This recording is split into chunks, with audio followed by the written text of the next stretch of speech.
Selamat malam semuanya. Pada kesempatan ini kami bermaksud menyampaikan bahwa kami di sini DPC Pradi Jakarta Barat. Jadi di sebelah kanan saya ada rekan Anas dan kemudian ada rekan Fahmi. Paling kanan ini rekan Heri Suherman, Sekretaris DPC, dan ada rekan Ridanton Damanik, Ketua Bidang Pembinaan Organisasi dan Profesi. Pada kesempatan ini kami terpanggil untuk melakukan press conference terkait dengan sikap DPC Pradi Jakarta Barat terhadap permasalahan yang dilakukan oleh kita sampaikan saudara rekan advokat senior Hotman Paris Hutapea terhadap sikapnya kepada Pradi, ya, sebagaimana yang telah rekan-rekan wartawan ketahui bahwa rekan Hotman ini mempersoalkan keabsahan dan legalitas daripada Pradi. Padahal diketahui rekan Hotman sudah menjadi anggota daripada Dewan Pengacara Nasional Indonesia dan melakukan konferensi pers saat itu juga di samping daripada Presiden DPNI rekan Faisal Hafidz. Dan beberapa yang bisa kami sampaikan, yang kami kutip penyampaian rekan Hotman adalah DPN Pradi Otto Hasibuan tidak sah. Kemudian juga berdampak kepada KTA-nya tidak sah. Kalau saya tidak salah juga itu terkait juga dengan berarti produk PKPA-nya tidak sah. Inilah hal-hal yang sangat kami sayangkan. Pradi ini adalah organisasi wadah tunggal, ya, organisasi advokat yang begitu besar. Mungkin anggotanya ada sekitar 60.000 tersebar di seluruh Indonesia, Aceh sampai Papua. Mungkin ada sekitar hampir 190 cabang di seluruh Indonesia dan juga memiliki pusat bantuan hukum yang mungkin sekitar 140 cabang dari Aceh sampai Papua. Kami ini terusik dengan peristiwa ini dan memang nyata ini sudah terjadi suatu kegaduhan, kegalauan, keonaran dan sudah berdampak di mana-mana sebenarnya. Bahkan sudah ada laporan-laporan polisi di berbagai DPC gitu ya. Dan ini tentunya kami DPC Pradi Jakarta Barat harus mengambil sikap juga melihat perkembangan yang ada terhadap perbuatan yang telah dilakukan oleh rekan advokat Hotman Paris. Dan saya sendiri sudah mengetahui karena saya sendiri terlibat bahwa sudah terjadi perdamaian kalau dikaitkan dengan putusan kasasi yang membatalkan perubahan anggaran dasar di dalam rapat pleno. Sedangkan ini secara garis besarnya, ya, bahwa keputusan di dalam Munas itu belum pernah dibatalkan dan belum pernah bahkan digugat, sehingga ya saudara rekan Alamsyah sendiri mengakui hasil keputusan perubahan anggaran dasar di Munas dan mengakui kepemimpinan Profesor Dr. Otto Hasibuan sebagai Ketua Umum Pradi yang sah. Jadi no case, jadi clear. Nah, yang menjadi pertanyaan kami, kenapa justru orang yang berada di luar, yang berada di DPNI masih terus-menerus mempersoalkan dan mempermasalahkan Pradi. Nah, mungkin itu yang bisa saya sampaikan secara garis besarnya, ya. Dan mungkin kalau soal materi daripada upaya hukum yang akan dilakukan bisa disampaikan oleh rekan Anas maupun rekan Fahmi. Terima kasih. Ya, terima kasih teman-teman. Saya lanjutkan bahwa per hari ini kita sampaikan surat somasi terbuka kepada rekan senior Hotman Paris Hutapea. Itu somasi terbuka dari DPC Pradi Jakarta Barat terkait ucapannya dalam preskon beberapa waktu lalu itu yang mengucapkan dengan tegas bahwa Pradi Otto tidak sah dan menyatakan juga kartu advokat yang ditandatangani oleh Otto tidak sah. Nah, dua konten kalimat ini ya kita duga sebagai hoax, sebagai berita bohong. Maka itu karena tidak ada dasarnya. Dia menyebutkan dasarnya adalah putusan, tapi dalam putusan itu juga tidak sama sekali membahas mengenai bahwasanya Pradi Otto Hasibuan tidak sah. Nah, melalui somasi ini kita minta kepada Hotman Paris Hutapea supaya mencabut dan meminta maaf kepada Ketua Umum kami, ya, Profesor Otto Hasibuan, terkait dua dugaan ucapan hoaxnya. Apabila dalam 2 kali 24 jam dia tidak menarik ucapan serta meminta maaf, kita akan mengambil langkah hukum tegas. Ya, itu yang pertama. Yang kedua, kita juga menghimbau, ya, melakukan somasi terbuka kepada Faisal Hafid, seseorang Ketua Umum DPN Presiden DPN Indonesia, yang pada saat preskon berada di samping rekan senior Hotman Paris. Karena setelah dia preskon, dia mengeluarkan maklumat, ya, yang berisi kurang lebih menyampaikan bahwa ada ketidakpastian dalam organisasi advokat, sehingga dia menghimbau supaya para advokat itu masuk ke dalam organisasinya. Crisis Center. Ya, sampai dia membuat crisis center. Nah, maklumat ini kita duga juga sebagai sebuah penghasutan, ya, penghasutan. Makanya kita minta dalam 2 kali 24 jam supaya mencabut maklumat tersebut. Jika dalam 2 kali 24 jam tidak dicabut, maka kita juga akan melaporkan. Terima kasih. Rencana pelaporannya mana, Bang? Nantinya. Oke, kemudian mungkin tambahan, dia hanya mendalami pasal apa yang kemudian akan dikenakan pada Hotman, dan kemudian kemungkinan besar juga kepada Alam Faisal Lapis. Nah, kedua itu, nah, tadi sudah ditegaskan bahwa 2 objek pernyataan itu yang menyebut bahwa Pradi Otto tidak sah, atau kartu yang ditandatangani oleh Prof. Otto itu dianggap tidak sah. Dua kalimat itu menjadi objek juga tidak pidana. Kita melaporkan dengan pasal 14 ayat 1, pasal 15 Undang-Undang Nomor 1 Tahun 46 tentang aturan hukum pidana tentang dugaan menyebarkan berita bohong yang dapat menimbulkan kegaduhan. Bukti kegaduhan dan keonaran itu saya kira sudah tergambar hampir di seluruh Indonesia, baik itu di Sumatera, kita lihat di Lampung, di Pekanbaru, di Jawa Barat, ada di Bandung, di Jawa Timur, Surabaya, Madiun, Sidoarjo, di Denpasar pun seperti itu. Mungkin di beberapa tempat akan terus diikuti. Ada yang sudah melaporkan ke polisi, ada yang sudah melakukan somasi secara terbuka. Pernyataan dugaan menyebarkan berita bohong itu tidak berhenti sampai di situ, tetapi juga diikuti dengan dugaan penghasutan yang menyebut bahwa nanti orang tua yang ikut itu pendidikan juga bisa terancam, bisa protes, mengarahkan anaknya dan sebagainya, itu sudah termuat. Nah, menariknya adalah rekan Hotman melakukan bantahan bahwa dia katanya tidak pernah menyebut versi Otto Pradinya tidak sah. Itu disampaikan. Nah, itu jelas tidak pidananya. Nah, kita juga akan melaporkan selain dari menyebarkan berita bohong, kemungkinan besar juga akan melaporkan dengan pasal 207 KUHP tentang penghinaan terhadap lembaga, apalagi tidak ada diperkuat oleh putusan Mahkamah Konstitusi. Karena ini jelas menimbulkan keresahan. Nah, tapi kita masih memberikan kesempatan itikat baik dari rekan Hotman untuk meminta maaf secara terbuka. Bila tidak, hampir dipastikan kita akan mengambil langkah hukum yang sama. Kemungkinan kita akan melaporkan ini ke Baris Krim Polri. Nah, saya kira itu. Ancamannya berapa sih, kalau itu? Ancaman pidana 10 tahun penjara yang juga menyebarkan berita bohong. Artinya bisa dilakukan penahanan terhadap yang bersangkutan.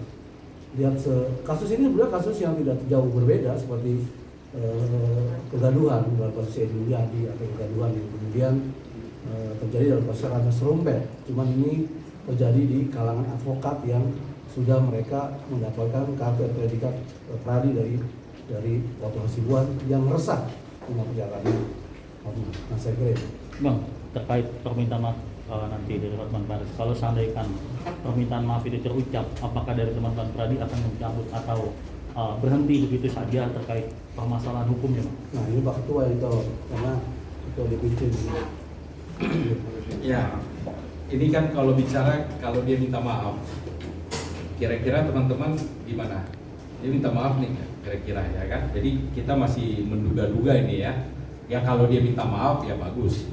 Tapi tentunya kalau kami sebagai DPC Pradi Jakarta Barat, karena ini kan somasi terbuka kami dari DPC Jakarta Barat, ya kami sih tidak ada persoalan di situ, gitu ya.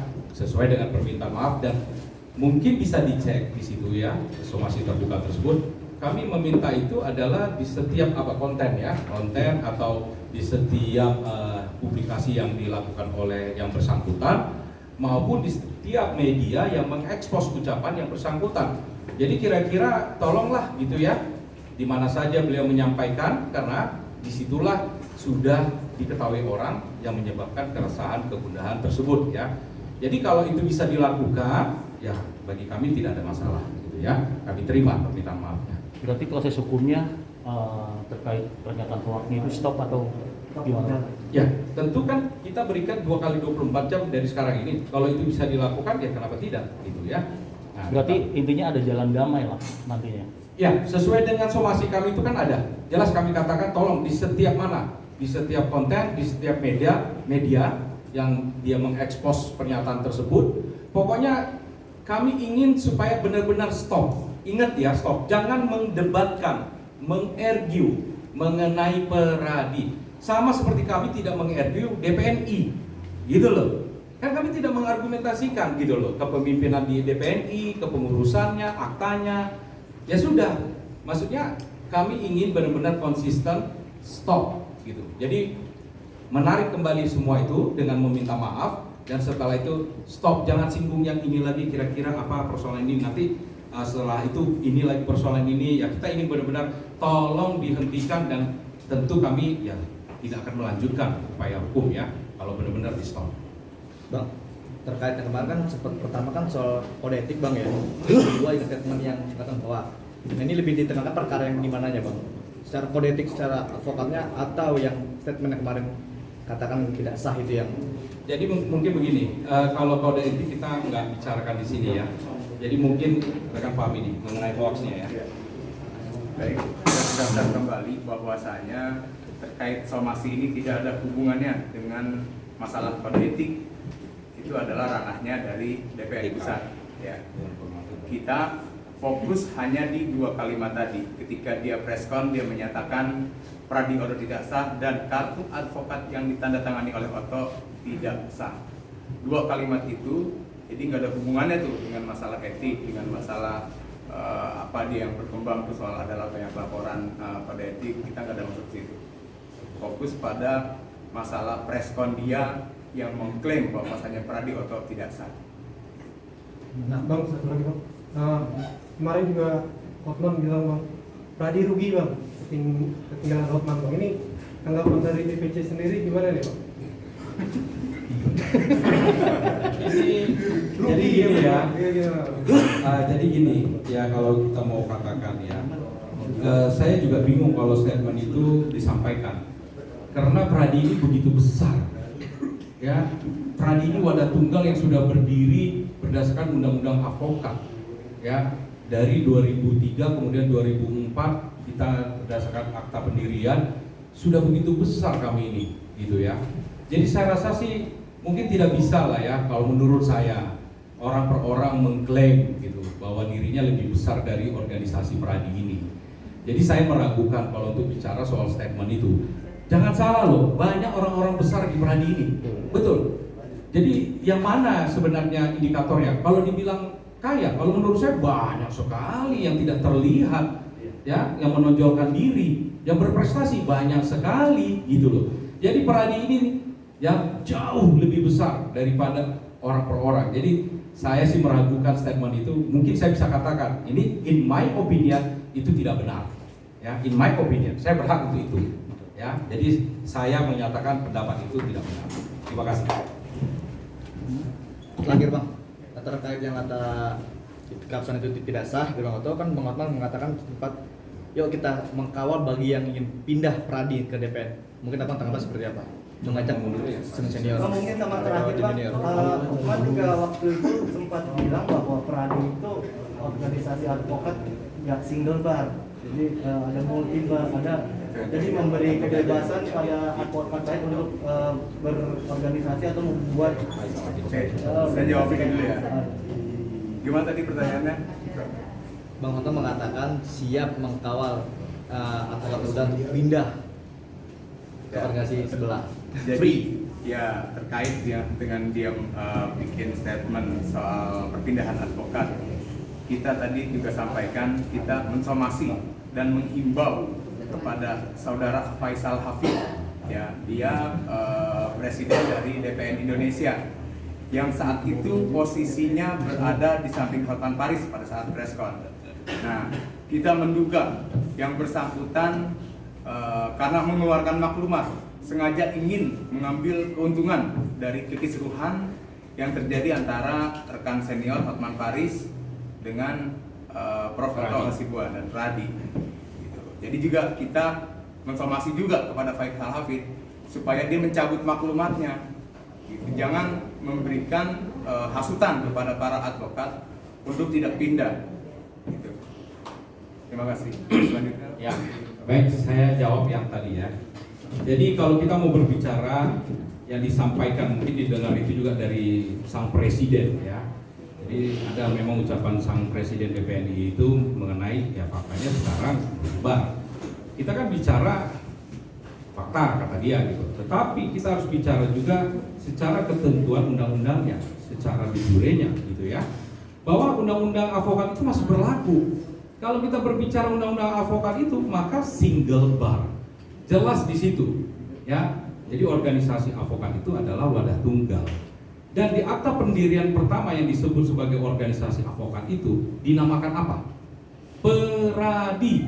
Dan harus dibentuk itu ya paling lambat 2 tahun setelah undang-undang itu diundangkan. Dan sudah terbentuk yang namanya peradi.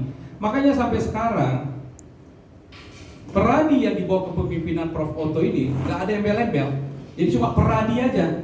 Jadi kalau ada orang bilang Pradiso, sebenarnya itu nama-nambahin aja. Kita cuma Pradi aja. Karena kita yang konsisten dari 2004 itu sesuai anggaran dasar pendirian pertama yang original Peradi. Nah, karena kita tetap mempertahankan ya bahwa undang-undang kita masih menganut single bar, ya masih menganut wadah tunggal. Kalau ada penyimpangan hukum gitu ya, ya itu beda gitu ya. Tetapi secara hukumnya sekarang ini de jure-nya masih single bar, belum pernah dibatalkan itu undang-undang itu.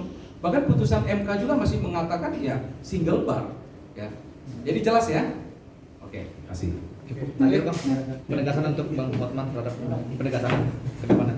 Ini mungkin kalau bicara hukum Mas Anas aja nih. Penegasannya untuk ke depannya seperti apa? Karena udah mulai pada ricu nih lama itu.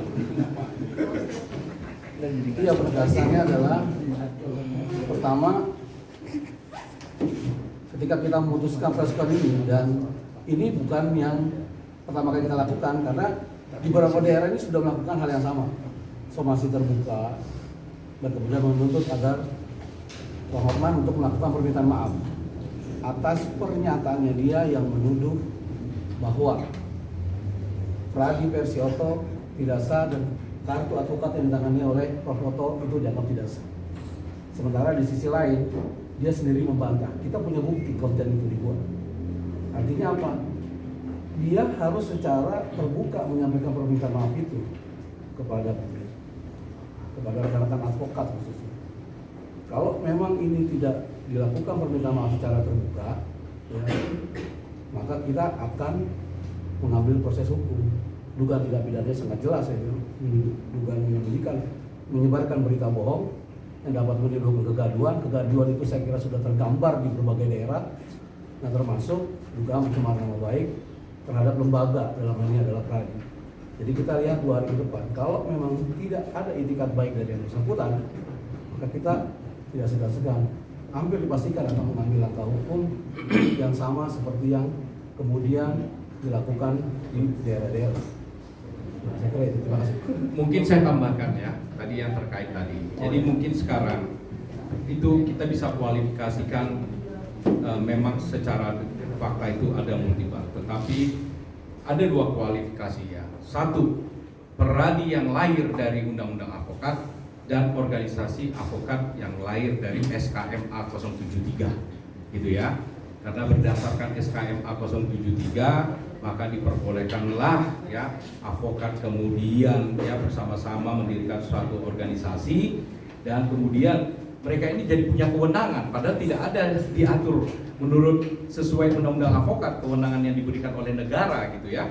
Nah kemudian karena berdasarkan SKMA itu mereka boleh mengajukan untuk ya dilantik, dan tentunya sebelumnya mereka juga melakukan pendidikan ujian profesi advokat dan kemudian bisa dilantik yang sudah lulus dari ujian advokat mereka. Jadi ada dua klasifikasi gitu ya.